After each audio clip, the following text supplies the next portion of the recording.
T20 cricket world cup विश्वयुद्धाची अंतिम लढत आज अहमदाबादमध्ये रंगणार आहे। विश्वचषकाची झळाळती ट्रॉफी भारतापासून फक्त एका पावलावर उभी आहे, पण त्या सुवर्ण क्षणाच्या आड उभा आहे झुंजार वृत्तीचा न्यूझीलंडचा संघ।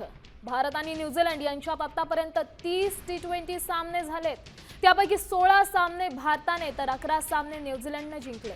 मात्र T20 विश्वचषकात चित्र उलट आहे। 2007, 2016 आणि 2021च्या तीनही वेळा न्यूझीलंडने हिंदुस्थानचा पराभव केला।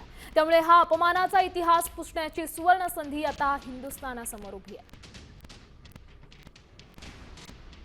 भारत विरुद्ध न्यूझीलंडमध्ये आतापर्यंत 30 T20 सामने झालेत। 16 सामन्यात भारत विजयी तर 11 सामन्यात न्यूझीलंडचा विजय झाला। T20 विश्वचषकात मात्र न्यूझीलंडचंच वर्चस्व राहिलंय। 2007, 2016 आणि 2021 मध्ये न्यूझीलंडकडून भारताचा पराभव झाला। आज टीम इंडियाला ऐतिहासिक कामगिरीची संधी मिळाली। दरम्यान क्रिकेट चाहत्यांनी टीम इंडियाच्या विजयाचा विश्वास व्यक्त केलाय। शिवाजी पार्कातील युवा खेळाडूंशी आमचे प्रतिनिधी मयूर राणे यांनी बातचीत केली। ऐकूयात ते काय म्हणतात। लक्ष लागलेलं आहे ते आज होणाऱ्या T20 वर्ल्ड कप बद्दल। भारत आणि न्यूझीलंडमध्ये आज T20 वर्ल्ड कप होणार आहे। आपल्यासोबत काही क्रिकेट प्रेमी आहेत, त्यांची बातचीत करून घेऊया। इंडियन टीम पण आहे जोशमध्ये, पण तरी पण बॅटिंग साईडला थोडी त्यांना हे मजबूती द्यायला लागणार, कारण बॅटिंग पिच अजूनही आपण कन्फर्म सांगू शकत नाही की प्रत्येक खेळाडू खेळणारच, कारण अजून पण असं आहे की कोण एक येतो खेळून जातो पण दुसरे लाईन लागतात मागे।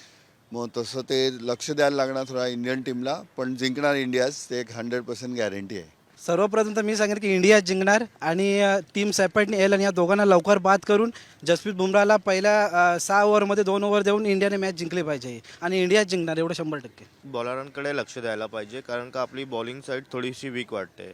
जसप्रीत बुमराह आणि हार्दिक पांड्यानंतर आपले जसे काय वरुण चक्रवर्ती आहे, त्यांना थोडंसं बॉलिंगवर ध्यान द्यावं लागेल। जर त्यांची बॉलिंग चालली तर नक्की 100% आपण जिंकू।